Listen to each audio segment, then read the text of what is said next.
اسی لیے آقا فرماتے ہیں روزے دار کو دو خوشی ہے، ایک تو افطار کے وقت، دوسرا لقائے رحمان کے وقت، خدا کی زیارت کے وقت۔ صحابہ نے پوچھا آقا ہم اللہ کی زیارت کیسے کریں گے؟ آقا فرماتے ہیں جیسے تم آسمان پہ چاند دیکھتے ہو بلا تمثیل، اسی طرح تم خدا کی زیارت کیا کرو گی۔ اللہ کے رسول صلی اللہ علیہ وسلم نے فرمایا جیسے ماہ رمضان شریف میں نیکیوں کا درجہ بڑھ جاتا ہے، ویسے ماہ رمضان شریف میں گناہوں کا بھی معاملہ بڑھ جاتا ہے۔ یعنی اگر رمضان شریف میں تم ایک گناہ کرو گے تو اور دنوں کے اندر جو گناہ کرتے تھے اب اس گناہ سے زیادہ تمہیں عذاب دیا جائے گا، کیونکہ آپ نے ماہ رمضان کی حرمت کو پامال کیا ہے، آپ نے ماہ رمضان شریف کی عزت کو پامال کیا ہے۔ تو سوچو انسان کی لعنت پڑے یہ حال ہے، تو جس پہ فرشتوں کی وہ بھی ایک دو نہیں پورے سال تک فرشتے لعنت کرتے ہیں، اور اللہ کے نبی صادق و مصدوق نبی نے فرمایا کہ اگر وہ اسی سال رمضان شریف آنے سے پہلے مر جائے تو اس کے پاس کوئی نیکی نہیں ہوگی جو اس کو جہنم کی آگ سے بچا سکے، اور اس کا ٹھکانہ تو جہنم ہی ہوگا۔ خدا کے لیے اپنے حال پہ رحم کرو، اپنے آپ کو جہنم کا ایندھن مت بناؤ۔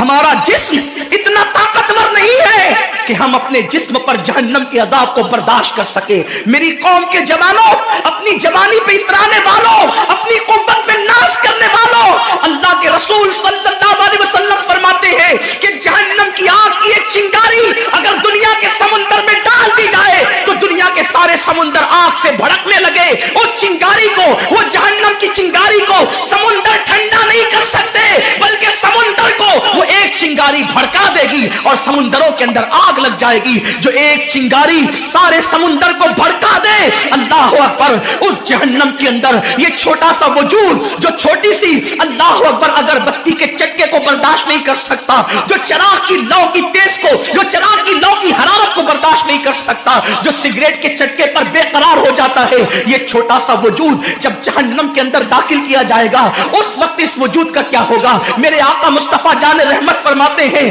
کہ جب پہاڑوں کو جہنم میں ڈالا جائے گا تو پہاڑ ایسے پگھلنے لگیں گے جیسے نمک کو پانی میں ڈالنے سے نمک پگھلنے لگتا ہے۔ میرے بھائیوں، خدا کے لیے اپنے حال پر رحم کرو، اپنے آپ کو جہنم کا ایندھن مت بناؤ۔ اللہ اکبر، تراویح کے وقت میں پیر پھیلا کر محلوں میں بیٹھنے والوں، روزوں کے وقت میں چھپ چھپا کر کھانے والوں، اللہ کی غیرت کو چیلنج مت کرو۔ اللہ کے حبیب نے فرما دیا کہ جو گناہ کبیرہ رمضان شریف میں کرے گا سال بھر فرشتوں کی لعنت ہوگی۔ آپ کہتے ہیں مسلمان کلمہ پڑھتا ہے، مسلمان نبی کا غلام ہے، مسلمان نبی پہ جان قربان کرنے کے لیے تیار ہے، اتنی مصیبتوں میں کیوں ہے، اتنی تکلیفوں میں کیوں ہے، کیوں تباہ ہو رہا ہے مسلمان؟ ارے جس پر فرشتے پوری سال لعنت کرے وہ قوم تباہ نہ ہوگی تو کیا ہوگا؟ اس قوم کے گھر نہ جلیں گے تو کیا ہوگا؟ اس قوم کی بیٹیوں کی آبرو نہ لوٹے گی تو کیا ہوگا؟ وہ قوم غربت کی چکی میں نہ پسے گی تو کیا ہوگا؟ آؤ سچی توبہ کر لو، توبہ کے دروازے کھلے ہوئے ہیں،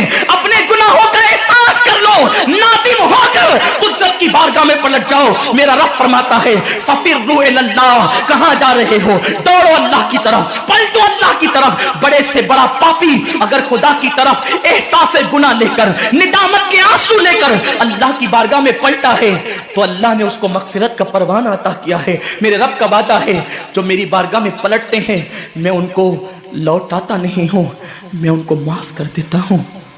سبقت رحمتی علی غضبی، میری رحمت میرے غضب پہ سبقت لے گئی ہے۔ وہ رب جو 70 ماؤں سے زیادہ پیار کرتا ہے، امت کی تباہی کا اتنا ہی خیال ہے تو ہم رمضان شریف کا احترام کیوں نہیں کرتے؟ ہم رمضان شریف کا اہتمام کیوں نہیں کرتے؟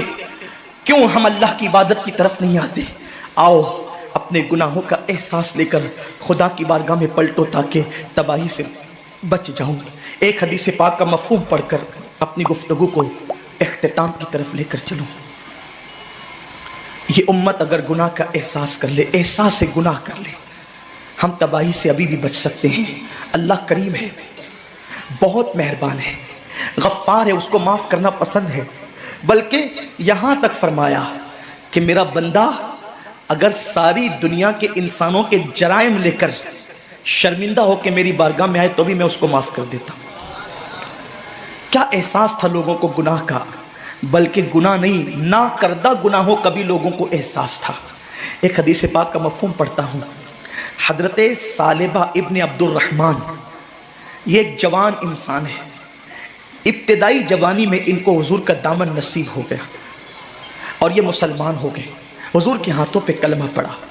کیا نصیبے تھے ان کے جنہوں نے کلمہ دینے والے نبی کے ہاتھوں پہ کلمہ پڑھا تھا، کیا نصیبے تھے ان کے جنہوں نے نماز لانے والے نبی کے پیچھے نمازیں پڑھی تھی، کیا نصیبے تھے ان کے جنہوں نے بشکل مصطفیٰ اللہ کے نور کو دیکھا تھا، کیا نصیبے تھے ان کے جن کی آنکھوں کو خدا بھی پیار سے دیکھتا تھا، کیا نصیبے تھے ان کے جن کا مٹھی بھر جو خیرات کرنا لوگوں کے احد پہاڑ سونا خیرات کرنے سے بھی زیادہ بہتر تھا، کیا نصیبے تھے ان کے جن کے گھوڑوں کی ٹاپوں سے لگنے والی دھول کی قسم قرآن نے یاد فرمائی ہے، کیا نصیبے تھے ان کے جس طرح جنت کا ہونا یقینی قرار دیا گیا ہے ان صحابہ کا جنتی ہونا یقینی قرار دیا گیا، کیا نصیبے تھے ان کے جن کی اقتدا کو نجات کا ذریعہ قرار دیا گیا، کیا نصیبے تھے ان کے جن کو دیکھنا جہنم سے نجات کا ذریعہ قرار دیا گیا، کیا نصیبے تھے ان کے جن کی صحبت اللہ اکبر رسول اللہ کی صحبت کی نیابت کا ذریعہ قرار دے دیا گیا۔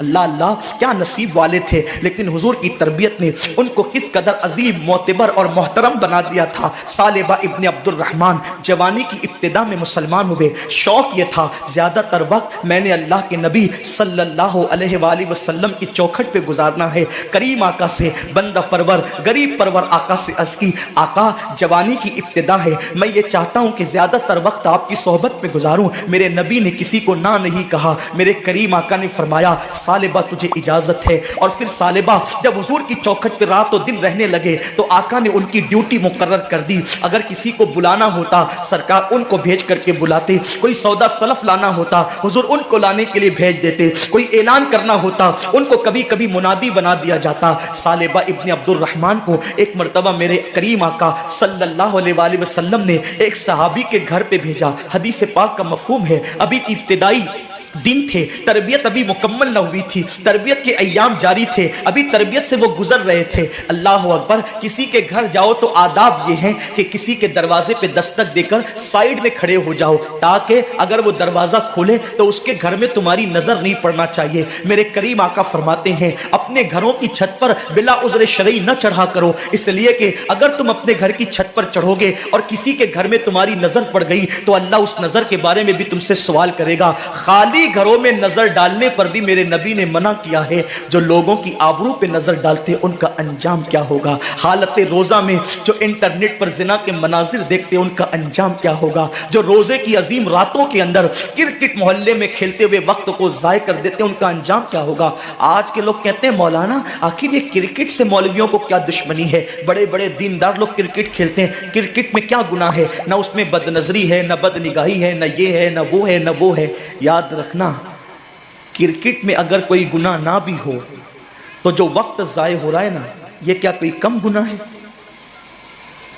وقت کو ضائع کرنا خود گناہ ہے، وقت کا ضیاع خود گناہ ہے۔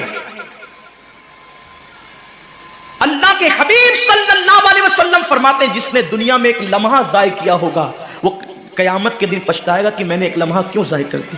گھنٹوں سب کی نیند برباد کرتے ہو، خراب کرتے ہو، پوری رات جگتے ہو، اگر وہ رات مصلی پر گزرے تو پھر کیا بات ہے۔